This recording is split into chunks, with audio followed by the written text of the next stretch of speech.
বর্তমান সময়ে সোশ্যাল মিডিয়াতে একটি বিষয় নিয়ে বেশি আলোচনা করা হচ্ছে।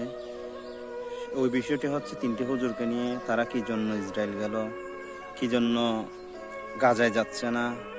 আর অনেক বেশি পরিমাণে বলা হচ্ছে, তারা বলতেছে আল আকসা মসজিদ অক্ষত আছে, এটা কি কোনো সত্যতা আছে কি নাই, সেই বিষয় নিয়ে অনেকেই জানতে চাচ্ছে। আজকের এই ভিডিওটি বানানোর উদ্দেশ্যটা হলো, আসলে কি তারা ভুল করছে নাকি আসলে সত্য বা ঠিক পথে আছে, ওই বিষয়টি নিয়ে জানার জন্য আমরা চেষ্টা করব। অনেকের অনেক মতামত থাকতে পারে, ব্যক্তিগতভাবে আমি যেটা বুঝলাম সেই বিষয় নিয়ে আপনাদের সাথে আলোচনা করতে চাচ্ছিলাম। যদি ভালো লাগে সম্পূর্ণ ভিডিওটি দেখবেন। 1 নাম্বার, তারা কেন ইসরায়েলে গেল? তারা ইসরায়েলের ভিসা নিয়ে ইসরায়েলে গেছে, এটা নিয়ে অনেকেই উপহাস করতেছেন। আসলে অনেকের জ্ঞানে স্বল্পতা থাকার কারণে বা অনেকেই না জানার কারণে এই বিষয়টা হয়ে থাকে। ফিলিস্তিনের কি কোনো ধরনের ভিসা আছে, এটা কি আদৌ জানেন আপনারা? ইসরায়েল হচ্ছে একটি সম্পূর্ণ রাষ্ট্র। ফিলিস্তিন এখন বর্তমানে একটি ছোট কয়েকটা শহর নিয়ে একটা ফিলিস্তিন আছে। ওইখানে কোনো ধরনের দূতাবাস নাই, কোনো ধরনের এয়ারপোর্ট নাই, ওইখান থেকে কোনো ধরনের ভিসা প্রসেসিং করা হচ্ছে না।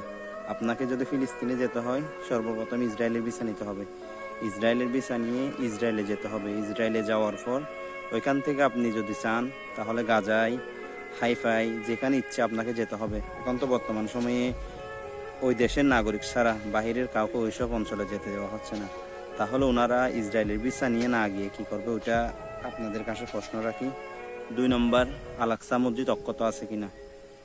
হয়তো অনেকেই জানেন না আল আকসা মসজিদটা কোথায় অবস্থিত। আল আকসা মসজিদ হচ্ছে জেরুজালেম শহরে। আর জেরুজালেম শহর আর গাজা দুইটা একই জায়গা নয়। যুদ্ধ হচ্ছে গাজায় আর হাইফাই। জেরুজালেমে আল আকসা মসজিদের মধ্যে অনেক সমস্যা থাকে। ওখানে ইহুদি আর মুসলিমদের মধ্যে অনেক সমস্যা হয়েছিল, পূর্ব সময়ে সমস্যা হয়েছিল, কিন্তু সোশ্যাল মিডিয়ায় যেভাবে প্রচারিত হচ্ছিল আল আকসা মসজিদ ভেঙে ফেলা হয়েছে, ওটা তো সত্য না। ওনারা দেখানোর জন্য চেষ্টা করছিল ওই মসজিদটা অক্ষত আছে। ওনারা বলছে আমরা ঢুকতেছি, বাহিরে হচ্ছি, নামাজ পড়তেছি, ওটাতে তো কোনো সমস্যা নাই। আপনারা বলতেছেন ওনারা লোভ দেখানোর জন্য গেছে বা কী জন্য গেছে, কী জন্য যায় না। ওনারা যদি চেষ্টা করেন তাহলে পরবর্তী সময়ে গাজায়, হাইফাই ওনারা যাওয়ার জন্য চেষ্টা করবেন, ওটা ওনারা স্পষ্ট বলতেছেন।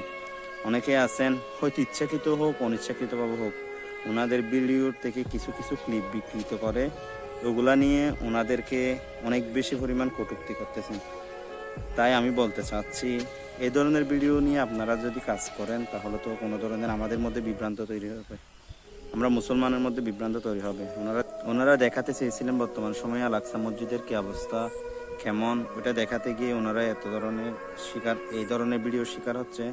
দয়া করে সবার প্রতি অনুরোধ থাকবে, আপনারা সঠিক তথ্যটা সবার কাছে প্রচার করেন, ওনাদেরকে আপনারা সাপোর্ট করেন। যেভাবে হোক ওনারা গিয়ে আপনাদেরকে দেখানোর চেষ্টা করছিল এই বিষয়টা। আসসালামু আলাইকুম।